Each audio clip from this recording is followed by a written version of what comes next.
حضرت امام حسن کی سنا دیتا ہوں۔ امام حسن رضی اللہ تعالی عنہ نے 20 حج پیدل کیے، مدینہ سے پیدل تشریف لاتے تھے اور حج فرماتے تھے۔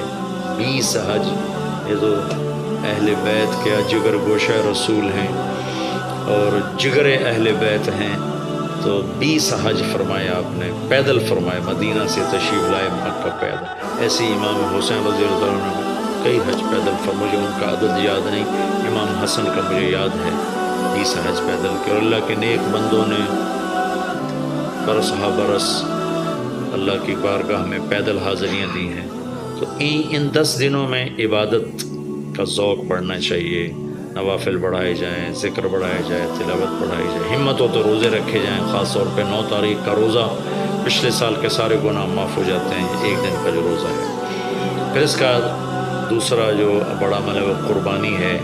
یہ قربانی آدم علیہ السلام سے چلی آ رہی، وَاتْلُ عَلَيْهِمْ نَبَأَ ابْنَيْ آدَمَ بِالْحَقِّ إِذْ قَرَّبَا قُرْبَانًا فَتُقُبِّلَ مِنْ أَحَدِهِمَا وَلَمْ يُتَقَبَّلْ مِنَ الْآخَرِ۔ اس قربانی کی بنیاد تو آدم علیہ السلام سے پڑی ہے، لیکن ہمیں جو حکم ملا وہ سنت ابیکم ابراہیم، وہ ابراہیم علیہ السلام کی سنت ہے قربانی۔ ایک بہت خوبصورت قصہ ہے اور بہت عجیب و غریب قصہ ہے کہ اللہ پر سب کچھ لگا دینا۔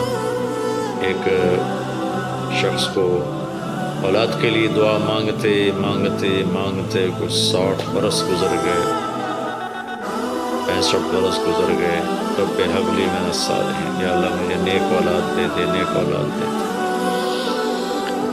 نیک اولاد میری 84 سال کی عمر، اللہ نے 84 سال کی عمر میں بیٹا دی۔ بڑھاپے کی اولاد تو دل پکڑ لیتی، اور ابھی چند دن نہیں گزرے تھے کہ اللہ نے کہا جاؤ اسے چھوڑ کے آؤ۔ یہ کہاں چھوڑ کے آؤں؟ جبریل آئے گا تمہیں راستہ بتائے گا۔ تو جبریل انسانی شکل میں آئے، وہ براق کی طرح نہیں ہے سفر ہوا کہ ایک دم میں پہنچا دیا، بلکہ جبریل انسانی شکل میں آئے، اونٹنی پر سوار ہو کر، ابراہیم علیہ السلام دوسری اونٹنی پر، بچہ اور بیگم، اور ان کو فلسطین سے چلایا، اور چلاتے چلاتے چلاتے چلاتے جب مکے کے کالے پہاڑ آ گئے جہاں کچھ بھی نہیں ہے، نہ پانی نہ سایہ، کہ یہاں چھوڑ دو۔ بیت اللہ ٹیلا تھا اس وقت، یہاں چھوڑ دو۔ تو ابراہیم علیہ السلام جو آگ میں ڈلتے ہوئے نہیں گھبرائے، یہ بات سنی تو گھبرا کر کہنے لگے یہاں کیسے چھوڑ دوں، یہاں تو کچھ بھی نہیں ہے۔ تو جبریل نے کہا جی آپ کے اللہ کی منشا ہے کہ اس بچے کو یہیں چھوڑ دیا جائے۔ تو نے وہیں چھوڑا اور واپس چل دیا۔ حضرت ہاجرہ حیران پریشان ہو گئی، کہاں چھوڑ کے جا رہے ہو، کیوں چھوڑ کے جا رہے ہو؟ جواب ہی نہیں دے رہے۔ 3 میل ان کے ساتھ چلتے نہیں، وہ جواب ہی نہیں دے رہے۔ 3 میل کے بعد ان کو یاد آئی یہ تو اللہ کے نبی ہیں۔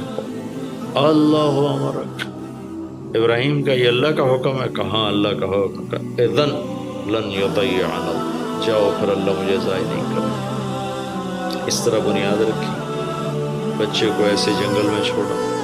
جب وہ بڑے ہو گئے تب حکم آیا جاؤ ذبح کرو۔ اب آپ کی عمر ہو چکی ہے کوئی 92 سال یا 94 سال، 90 پلس ہے، 100%۔ فلسطین سے چلے مکہ جا رہے ہیں، کیا کرنے جا رہے ہیں؟ بچہ ذبح کرنے جا رہے ہیں، کوئی مرغی اور بکرا ذبح کرنے نہیں جا رہے ہیں۔ اور ان کو تیار کرا کے مینا کی وادی میں لا کر کہ بیٹا اللہ کا حکم ہے تمہیں ذبح کر دو۔ تو بیٹے نے کہا یا ابت افعل، تو آپ کر دیں جو کرنا ہے۔ ابراہیم علیہ السلام کہنے لگے تو یہ خبر ابھی ہے میں کیا کہہ رہا ہوں؟ کہ جی مجھے پتہ ہے، آپ کہہ رہے ہیں مجھے ذبح ہونا ہے، تو آپ کے بدلے میں مجھے اللہ ملے گا، وہ آپ سے بہتر ہے، اور دنیا کے بدلے میں جنت ملے گی، وہ دنیا سے بہتر ہے۔ معصوم بچے نے کہا ابا میرے ہاتھ باندھو، مجھے الٹا لیٹا، اور پھر فرمایا کہ مجھے اپنا کرتا اتارا اور کہا کہ یہ میری اماں کو دے دینا، میری نشانی رہے گا، اور آپ اپنے کرتے میں مجھے کفن دے کے ادھر دفن کر دینا۔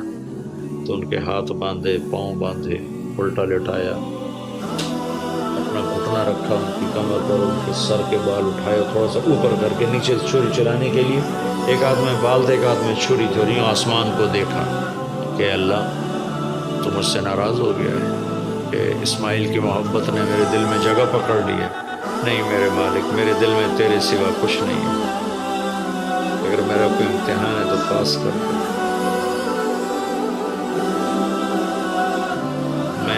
میرے دل میں تیرے سوا کچھ نہیں ہے. اور اگر تم مجھ سے ناراض ہے تو اپنی ناراضگی دور کر دو، چھری چلا دو. تو میرے مالک نے اسماعیل کو نکال کر چھترے کو ڈال دیا، چھترا. اور آنکھ کھلی تو آنکھوں پر پٹی تھی، کھولی تو آگے چھترا ذبح تھا. نبی پاک صلی اللہ تعالی علیہ وسلم قربانی کے موقع پر 2 چھترے، بکرا نہیں، بھیڑ نہیں، گائے نہیں، بھینس نہیں، 2 چھترے ذبح فرماتے تھے قربانی کے، ایک اپنی طرف سے، ایک امت کی طرف سے. حج کے موقع پر آپ نے 63 اونٹ ذبح کیے. 63 اونٹ، جو ایک اونٹ میں 7 آدمی ہوتے ہیں. ایک اونٹ میں 7 آدمی ہوتے ہیں. تو 441 قربانیاں آپ نے کی اپنی طرف سے، اور مالداروں کو پیغام دیا کہ قربانی خوب کرو. لیکن ہمارے ملک میں ایک عجب چیز ہو گئی، بیل لے لیا، 20 لاکھ کا بیل لے لیا. یہ صرف فخر ہے، ریا ہے اور بناوٹ ہے، دکھاوا ہے. آپ 20 لاکھ کے بکرے خریدیں تاکہ غریبوں کو گوشت پہنچے. 20 لاکھ کا ایک بیل لے کے آپ نے کون سا سمجھداری کا، عقل مندی کا کام کیا؟ میں وہ کراچی مجھے لے گئے منڈی میں، تو 5-5 لاکھ کے بکرے کھڑے ہوئے. میں تو حیران پریشان ہو گئے، بکرے کی قیمت 5 لاکھ. تو وہ جو مالدار لوگ ہیں ان میں ایک مقابلہ بن گیا ہے اور ایک فخر بن گیا. جی میں 20 لاکھ دا ذبح کیتا، میں 10 لاکھ دا ذبح کیتا. ہم نے تو بھائی 50 لاکھ کا ذبح کر دیا. میں آپ سب بھائیوں کی منت کرتا ہوں، اللہ نے آپ کو رزق دیا ہے تو آپ بیوقوف نہ بنیں، آپ اس کو صحیح خرچ کریں. آپ 20 لاکھ کے جانور خریدیں، 20 لاکھ کے آپ بکرے لے لیں، 20 لاکھ کے آپ عام درجے کی گائے لے لیں، آپ بھیڑے لے لیں، آپ اونٹ لے لیں، بیل لے لیں، 20 لاکھ کے بیل لے لیں. تو کتنی بڑی قربانی ہوگی اور کتنے غریبوں تک وہ کھانا جائے گا. 20 لاکھ کا ایک بیل لے کر آپ نے کیا کمایا؟ کون سی نیکی کمائی آپ؟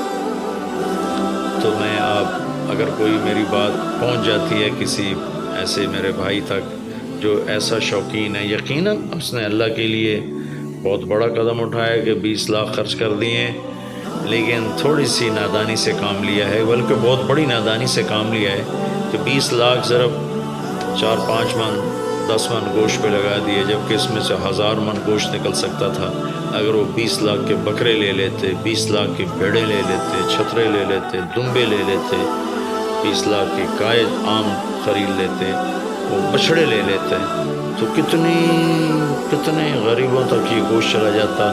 تو یہ میرے ملک میں یا خاص طور پر شہروں میں، کراچی میں تو پاگل ہوئے پڑے ہیں لوگ. جو کراچی منڈی انہوں نے دکھائی تو میں حیران پریشان ہو گیا کہ یہ کیا حماقت ہے، نادانی ہے. اور پھر ان بیلوں کو وہ پستے کھلا رہا ہے، بادام کھلا رہا ہے، مکھن کھلا رہا ہے، دودھ پلا رہا ہے. وہ بیچارہ بیل بھی تھک موٹا ہو، وہ بیچارہ تھک کے کھڑا ہوتا ہے. میں نے جلدی فارغ کرو، ذبح کرو، اس کی جان پسی ہوتی ہے. تو میں مالدار بھائیوں سے عرض کرتا ہوں کہ ایسی نادانی کے کام نہ کریں. اس قربانی کو اس طرح کریں کہ غریبوں کے لیے ایک دن اللہ نے رکھا ہے تو اس طرح کریں کہ غریبوں کو نفع پہنچے. یہ اس نادانی سے توبہ کریں کہ ایک بیل 10 لاکھ کا لے لیا، ایک بکرا 5 لاکھ کا لے لیا، اس میں کتنا پیسہ آپ نے ایک تھوڑے سے بہت تھوڑا نفع کمایا، بہت زیادہ خرچ کیا.